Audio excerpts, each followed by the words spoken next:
kromu hana nkasa ne sisi a no man ya oda we Mr. Baltasar on sisi a o say me maka cho say me o ye be ma na wo hia me let me be sexy a bit let me be sour dear gentleman can you give me Baltasar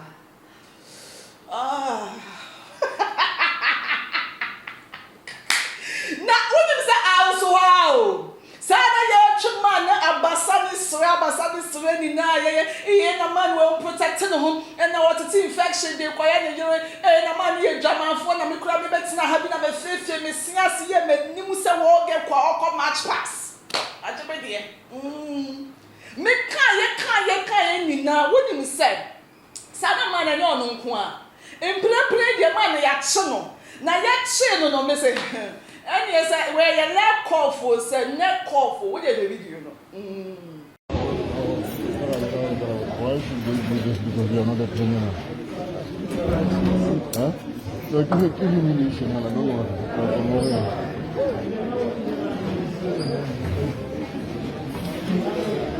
to another.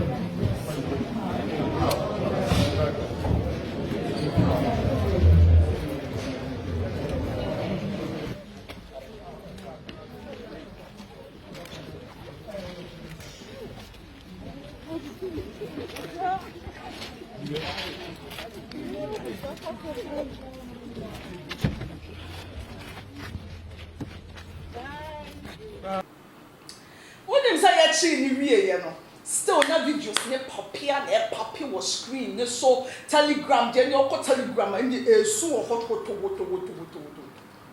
na ya beda sorry ya sana ne yiro no nka sa we champion we ya family business o ebusuafo oba fe ya woda wo ya na yesu mikra meka so o ni yiro na ye dan na news bi kra circulate say ne yiro na tware omoboa ne yiro no ntwanhwe ayo abanya nkasa na omo mienu na omo ye Pornstar 1 Pornstar 2 te so omo mienu no oba ni okunu no yes ukwa gutoria gini ho dia ayo omo dey no like eya di omo je eya normal na asa omo Baltasar no asa now say na o di say juma no one office ni ntina e kwa kwa kamia say ye zuwa na asa ye di no kwa gina mredi mu na ye yi office sem ni say we gu kro ni ma sem ni free ma anka omo say awie ni de nka mfa omo ho saa o an kro ni so de mfa omo ho saa obe ye oda ho ya yesu mani obe su videos ya na e pape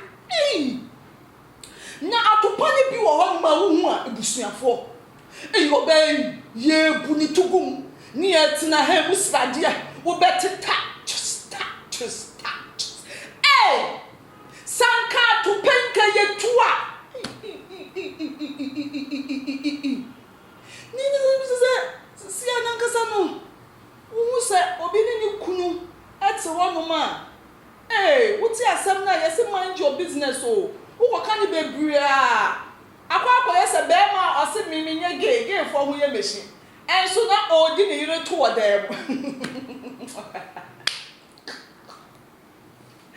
ai be ma ose de o mi hu gay for fio na sunsun na bi wo mu ti mu sa na e kwa ye oba ni ma kan say ni kunu yo it is oba ni ye champion family business no mo ye family business some of them are catch us oba na wo pay video na friend so oba ni dey so circulate enti me show mo amatu manu egu Baltasar no so no mamu ntungu no so keke mo ma yen condemn e ma no so kakra wai ma yen condemn e ma ana oba na yesi wawu ni so wo ya omoboa enti ya pa no mo dey agree dia brosa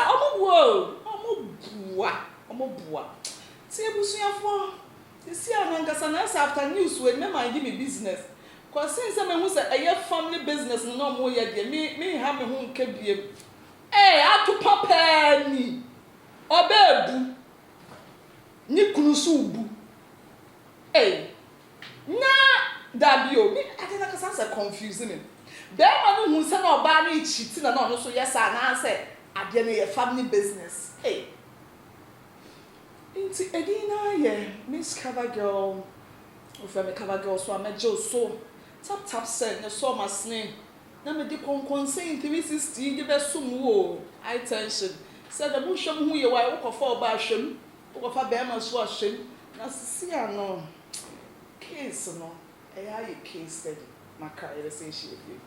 Mr. Mankwa, me offer was a niska bani de awie ni project no. Eso de bia me offer sika ma ne wo problem. Enemremu. Na monte tap sending kan. No so ne de. Tap send ye easy, fast and secured way. Ubetimi send sika free amanone. Aba Ghana bank account and as a mobile money account. Untia transfer fee bia. Sir, I obey ne say. Chirani say won call App Store na Play Store. On download the tap send app no. Or download ya. Ebebu sanso promo code. Oma de pet TV shim. Obenya €5, £5, and answer $10 on his first transfer. And you make kwa friend na catch them. Tabi minyanwe. Esanse tap send at the good news aba. Tap send the giving the customers wanti or the tap send wallet aba. I know be any say. So your customer who UK sia. Ubetimi akọ tap send app no no create wallet wo so. Enti se rate ne kosora now the sika kogu wallet no.